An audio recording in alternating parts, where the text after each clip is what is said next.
السلام علیکم۔ آج جمعہ ہے، جنوری کی 21 تاریخ۔ پاکستان میں اس شام کے 7، بھارت میں 7:30، اور یہاں ہمارے اسٹوڈیوز کی گھڑیوں میں صبح کے 9 بج رہے ہیں۔ وائس آف امریکہ واشنگٹن کی اردو سروس سے میں ہوں خالد حمید، خبروں کے ایک بلیٹن کے ساتھ۔ امریکی وزیر خارجہ اینٹنی بلنکن نے جنیوا میں روسی وزیر خارجہ سرگئی لیوروف سے ملاقات کی ہے۔ امریکی اور روسی حکام نے اس ہفتے میں چوتھی براہ راست بات چیت کی ہے۔ جمعے کو اپنی بات چیت شروع کرنے سے پہلے ریمارکس میں ہر فریق نے کہا کہ کسی پیش رفت کی توقع نہیں ہے۔ لیوروف نے کہا کہ انہیں امید ہے کہ امریکہ روسی خدشات کا ٹھوس جواب دے گا۔ ملاقات کی مزید تفصیلات ابھی آ رہی ہیں۔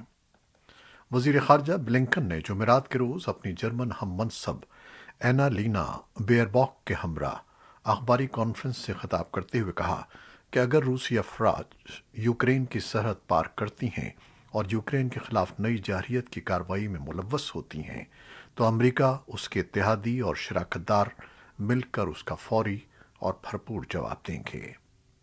مغرب مطالبہ کر رہا ہے کہ روس اپنی فوجیں اور ہتھیار یوکرین کی سرحد سے ہٹائے، جبکہ ماسکو نیٹو پر زور دے رہا ہے کہ وہ مشرقی اور وسطی یورپ میں اپنی کارروائیاں کم کرے، اور اصرار کر رہا ہے کہ مغربی فوجی اتحاد یوکرین کی رکنیت کی پیشکش کو مسترد کرے۔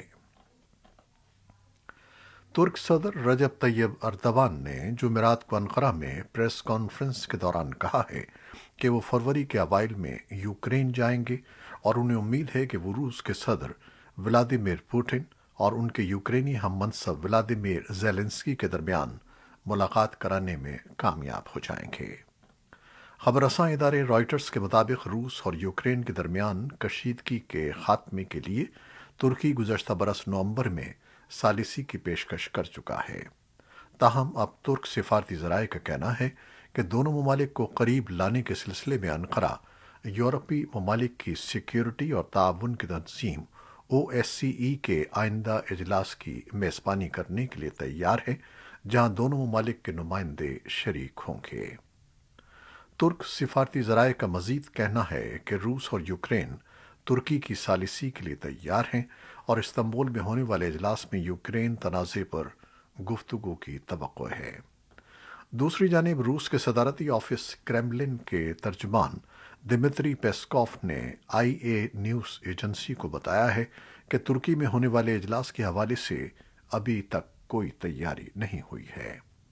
یوکرین نے روس کے ساتھ مذاکرات میں ترکی کے کردار کو خوش آئند قرار دیا ہے۔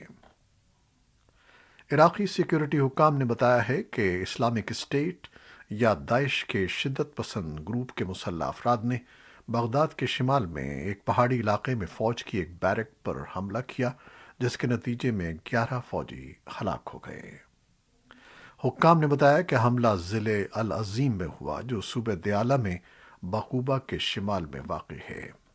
حملے کے بارے میں فوری تفصیل نہیں ملی، لیکن ایسوسی ایٹڈ پریس سے بات کرنے والے 2 عہدیداروں نے بتایا ہے کہ داعش گروپ کے عسکریت پسند جمعے کے صبح مقامی وقت کے مطابق صبح 3 بجے بیرکوں میں گھس گئے اور فوجیوں کو گولی مار کر ہلاک کر دیا۔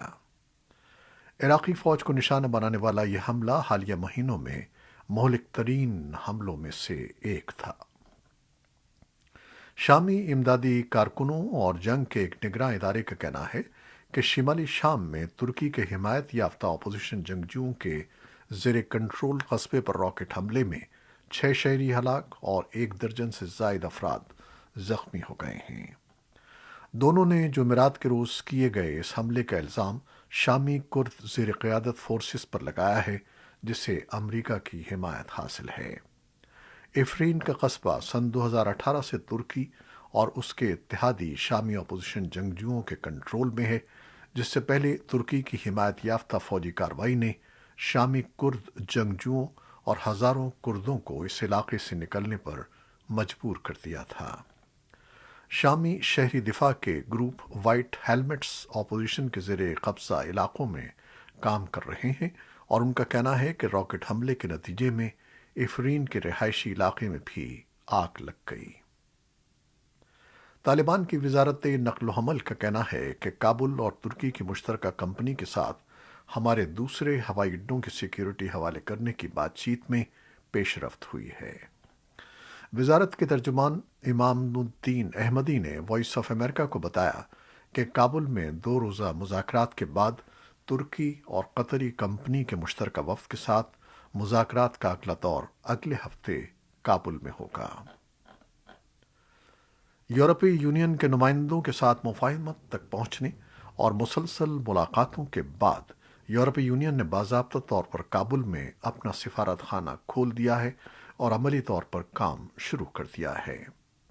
طالبان کی وزارت خارجہ کے ترجمان عبدالقہار بلخی نے ٹویٹ کیا کہ یورپی یونین نے 220 ملین یورو کی فلاحی امداد کے علاوہ 268 ملین یورو کی اضافی امداد کا اعلان کیا ہے، جس کا کچھ حصہ اساتذہ کی تنخواہوں کے لیے مختص کیا ہے اور ہم اس کا خیر مقدم کرتے ہیں۔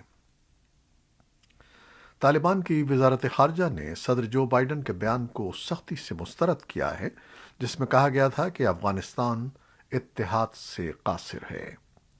وزارت خارجہ کے ترجمان عبدالقہار بلخی نے ٹویٹ کیا کہ افغانستان کو سلطنتوں کا قبرستان قرار دینا خود افغان اتحاد کا اعتراف ہے۔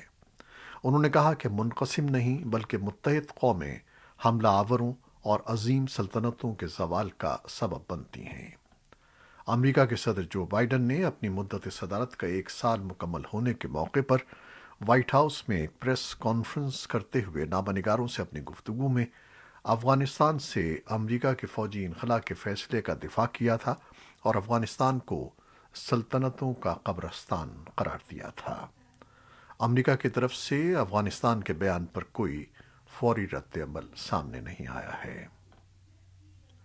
سرکاری میڈیا نے رپورٹ کیا ہے کہ ایران، روس اور چین نے جمعے کے روز بحر ہند میں مشترکہ بحری مشق کا آغاز کیا، جس کا مقصد بحری سلامتی کو بڑھانا ہے۔ ایران کے سرکاری ٹیلی ویژن نے کہا کہ اس کے 11 جہازوں میں 3 روسی جہاز شامل تھے، جن میں 1 ڈسٹرائر اور 2 چینی جہاز بھی تھے۔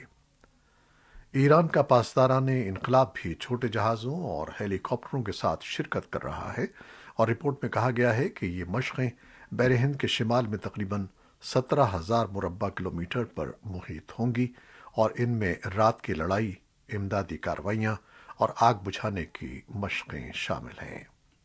سن 2019 کے بعد سے ان ممالک کے درمیان یہ تیسری مشترکہ بحری مشق ہے۔ ایرانی صدر ابراہیم رئیسی کے روس کے حالیہ دورے کے ساتھ مشترکہ بحری مشق کا آغاز ہوا ہے۔ صدر کا دورہ جمعرات کو ختم ہوا۔ سرکاری ایرنا نیوز ایجنسی کے مطابق رئیسی نے جمعے کو روس سے واپسی پر کہا کہ تہران اور ماسکو کے درمیان 2 طرفہ تعلقات میں بہتری خطے اور بین الاقوامی سطح پر سلامتی میں اضافہ کرے گی۔ امریکہ اور اس کے متعدد اتحادیوں نے جمعرات کو شمالی کوریا کے حالیہ بیلسٹک میزائل تجربات کی مشترکہ طور پر مذمت کی ہے اور اقوام متحدہ کی پابندیوں کے مکمل نفاذ پر زور دیا ہے۔ امریکی سفیر لنڈا تھامس گرین فیلڈ نے ملک کا مخفف استعمال کرتے ہوئے کہا کہ یہ انتہائی اہم ہے کہ رکن ممالک اپنے دائرۂ اختیار میں پابندیوں کو نافذ کرنے کے لیے ضروری اقدامات کریں یا ڈی پی آر کے حکومت کو ہتھیاروں کے پروگرام کو آگے بڑھانے کے لیے کھلی اجازت دینے کا خطرہ مول لیں۔ انہوں نے اقوام متحدہ میں البانیہ، برازیل، برطانیہ، فرانس، آئرلینڈ، جاپان اور متحدہ عرب امارات کے اپنے ہم منصبوں کے ہمراہ صحافیوں سے بات کی۔ جاپان کے علاوہ باقی تمام سلامتی کونسل کے موجودہ رکن ہیں۔ اور اب کورونا وائرس سے متعلق خبریں۔ پاکستان میں گزشتہ 24 گھنٹوں کے دوران کورونا وائرس کے شکار مزید 23 مریض دم توڑ گئے ہیں، جبکہ 961 مریضوں کی حالت تشویشناک بتائی جاتی ہے۔ وزارت نیشنل ہیلتھ سروس کے اعداد و شمار کے مطابق گزشتہ 24 گھنٹوں کے دوران 59,343 افراد کے کورونا ٹیسٹ کیے گئے، جن میں سے 7,678 افراد میں وائرس کی تشخیص ہوئی ہے۔ یہ تھیں وہ خبریں جو فیس بک لائیو پر ہم نے آپ کے لیے پیش کی۔ ہماری ویب سائٹ، یوٹیوب اور پوڈ کاسٹ پر یہ بلیٹن پوسٹ کر دیا جاتا ہے۔ آپ ہمارے بلیٹن کو شیئر کرتے ہیں اور اپنے کمنٹس میں اپنی محبتوں کا اظہار کرتے ہیں، جس کے لیے ہم آپ کے بہت مشکور ہیں۔ اپنی ان محبتوں کو جاری رکھیے گا۔ خالد حمید اب اجازت چاہتا ہے۔ اللہ حافظ۔